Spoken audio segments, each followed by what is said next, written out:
Hey everybody, Phil Davis, Ancestry Lands, ancestrylands.com.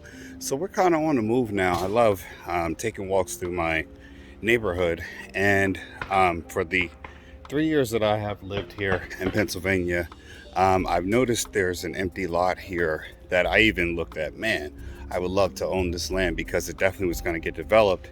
As I'm walking here in the local neighborhood, this is a small parcel. I wouldn't say I probably own maybe a parcel this big, and I'll do another video connecting this parcel, figuring out the size and things like that so people can see it. I actually did look it up once upon a time years ago, but right behind me, as you can see, this actually is a very small particular lot here, and I'm going to go up here and take a brochure. These are custom homes being built in this area, and they are brownstones being built here. And you know, it says here they're 3,500 square foot, 2-car garage, and pretty much they're like townhomes, really large townhomes for people to live in. You can see there, I think they have an elevator they're going to use to go up and through the middle there. And there's about 1, 2, 3, 4, I think there's about 4 units, so it's a total of 8 units. So one of these things that I really love is that we talk about lots, land use, and space. Well, take a look at this house right across from me. Literally, I want to say about these two homes, this home here in the light cream and this home here with the front porch, and this space right across from me. That's 3 actual homes, right? And those 3 homes, the same amount of space, is literally probably the same amount of space right behind me. And instead of trying to build 3 structures, they managed to build 8. All right, 8 structures. Trying not to trip on a curb here. 8 structures. All right. Now, whatever you could possibly sell these single individual homes for, definitely, I don't even need to tell you here, but they're starting modern townhomes, if you can read this, at 1.2 million per one. All right, and that's just starting. So again, when you all are thinking about land, everyone acts like you need acres and acres and acres to build on land, and you really don't. You don't need a whole lot of land to build when you can also build up, when you can go higher up on the land. Now, if you have setbacks that allow for you to build, they're doing a garage down below, first floor, second floor. So it's essentially a 2-story building because your garage is in your front, on your basic one level. So again, they've utilized this space to the maximum. It's in a great school district, one of the top school districts in the country. So if you're buying land, even for people who own land out in California City, this is a great way to think about. Because in California City, you can use two levels. There are homes in the area in California City around lots that I sell that have 2 levels, an upstairs and a downstairs. Well, there are lots that I sell that have mixed residential uses. For some of the people out there who have mixed residential land, this is a great thing to think about doing, to build some brownstones. Here, 2-car garage, 4-stop elevator, 3 to 4.5 baths, 3 to 5, and a rooftop terrace. So up at the very top here, there's going to be a rooftop terrace that they actually have access to because there's a lack of yard space here. So, and again, in the video I did with Lavelle, we talked about certain things like setbacks. So here's a setback here, okay? Setback is, this is the front part of the street here. There needs to be a certain amount of feet that you have from that edge of that building all the way up to the front part of the lot. Then if we go here, side of the building,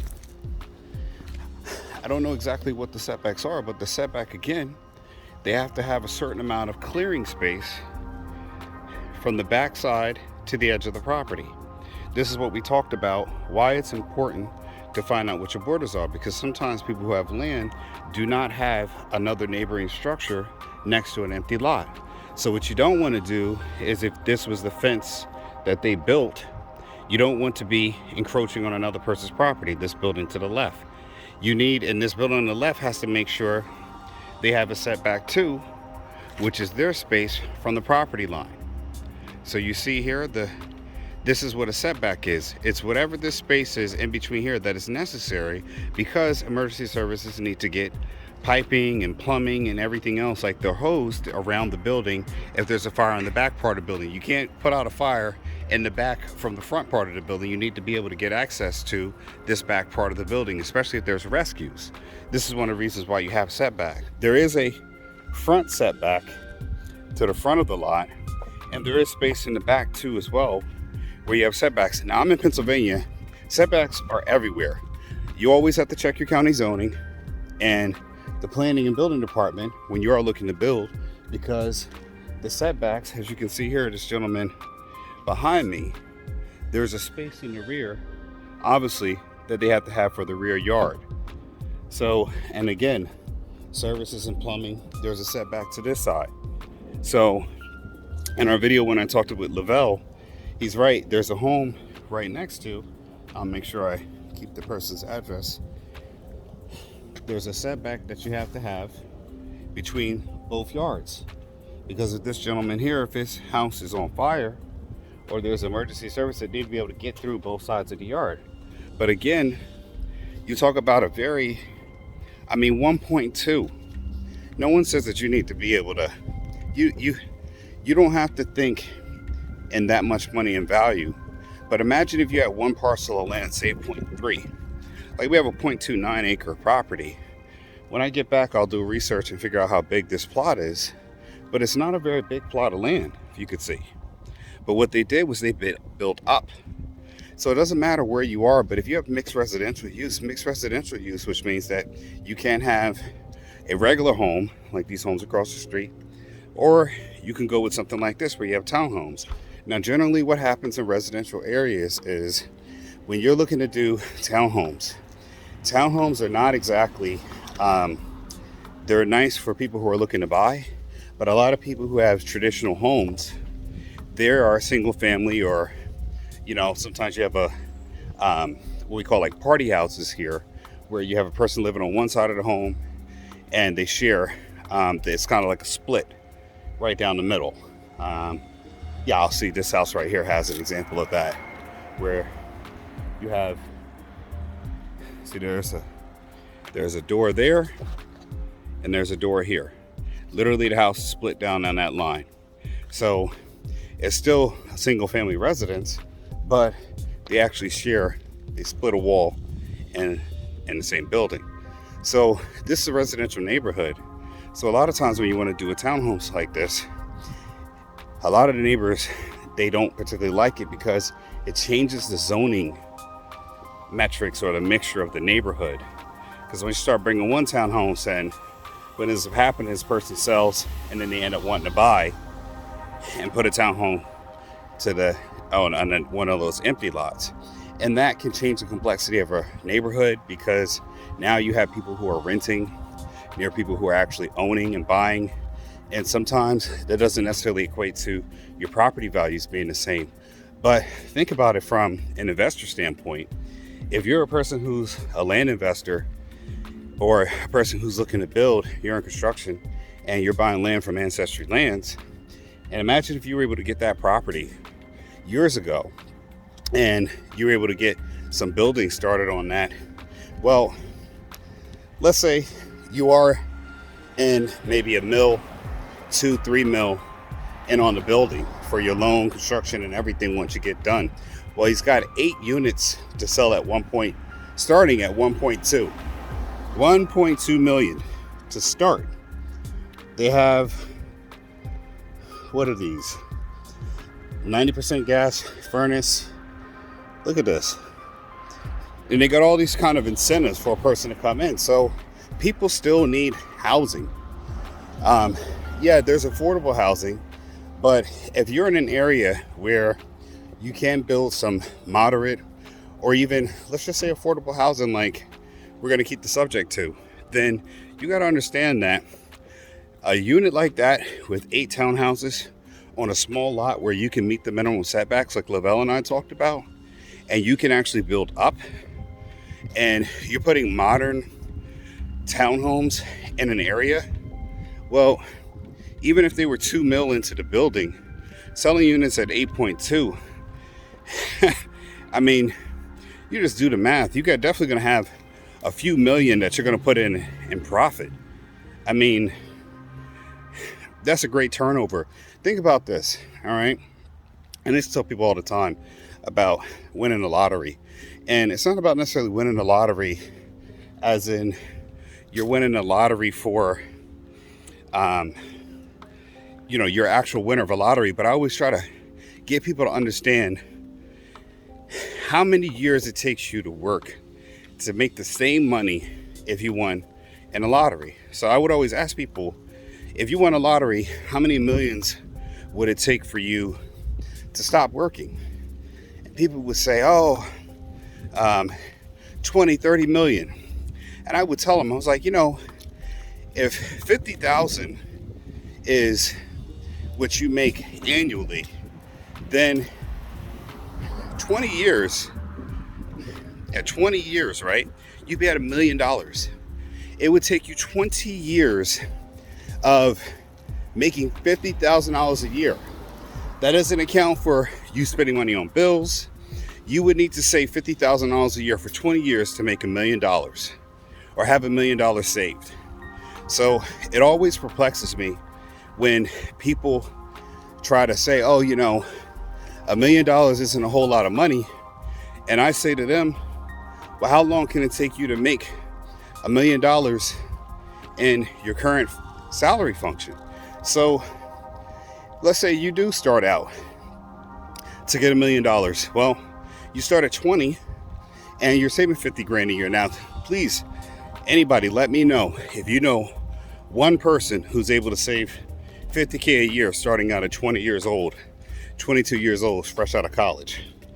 Please, just because I know there's going to be maybe one person in a million who knows someone who saves 50,000 a year. I'm not talking about makes 50,000 a year. You need to save 50,000 a year. Okay, so save $50,000 a year for 20 years and you'll have $1 million, right? That's just basic savings. So we're not talking about investing in markets, things like that. So keep in mind, you're saving 50K a year for 20 years. Now you got to $1 million. Well, here comes inflation. So your $1 million isn't actually $1 million anymore. So you might need to work to 25 years to get the same purchase value that you got for $1 million 20 years ago when you started saving that you do now, because inflation eats away at your buying power. So even if you have $1 million in the bank, you don't necessarily have $1 million in purchasing power. So again, now you got to work further. So now 40 goes to 45, and then let's say you got a little bit more inflation. So now you can start to see right now, by 30 years, you might have truly $1 million worth of purchasing power. So again, here's another thing. Look, like I said, zoning hearing. Notice is given on February 21st, right? They'll conduct a legislature to consider immediately after during regular meeting whether to adopt an ordinance amendment titled Easttown Township, Chester County. This is about land subdivision and land development, zoning procedures. How you doing? This gets people in an uproar when you live in residential areas and you want to build something that's mixed use.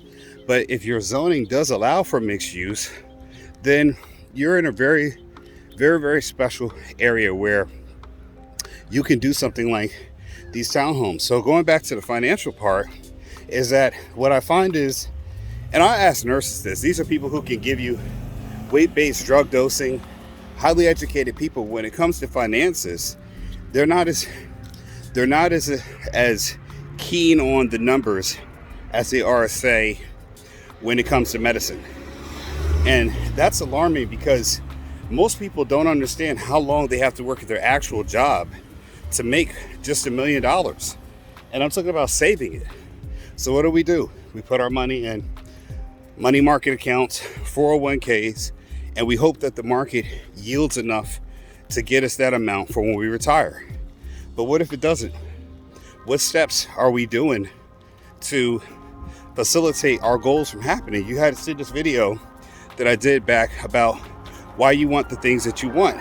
Well, again, you want to retire, but what does it take to actually retire and live off that money? You're working all your life, and we get this job, this career, and we automatically assume that it's going to pay for our needs. One thing I talk to my wife about a lot is that you're 20, even at 41, I'm not going to have the same energy that I have today to work as in 20 more years. You know, we just go through life thinking that we're going to be able to put the doubles in, and there's not going to be a cost to working for, you know, as much as we do. So what do we have to do? We got to think about investments. Real estate is a great way to start investing. The reason being is that people need a place to live. People need housing. Land will eventually be developed. And again, homes will be remodeled. Land will be rezoned. You just got a petition for it. And our population is growing in the sense of you're going to have 20-year-olds going to college. There's people leaving their homes every day. There's people getting married and they want to look for a home. And a lot of people want to rent. The beauty about having townhouses is that with townhouses, there's a lot of things like HOAs. Sorry, I got a bus coming by. It's about almost 3 o'clock here, and school buses are getting out. So what I was saying about townhouses is that people like, and this is the reason why I'm telling you about mixed residential uses, where you can build a townhouse like what we saw back here. The reason why this is more appealing than a single family residential house is because, for one, you have HOA fees. A lot of people don't like HOA fees, but what HOA fees means is that you don't have to take care of your yard. It's taken care of for you. And here it snows, so you don't have to deal with snow removal. So if you're 40, 20, or in any kind of health conditions, you don't have to necessarily worry about the upkeep of your yard. I tell people all the time, I had a conversation with one gentleman, he's from India this morning, and he was talking about like buying a home, and I said, well, yeah, you can, but look at this house right here. It's a big house, big yard. I say probably about a quarter acre of a yard, whole lot. You see that down there? Those leaves? You got to get those picked up. See those trees? Trees have leaves that fall in the fall. You got to maintain them. What about the yard? Somebody's got to cut that grass. It rains a lot here.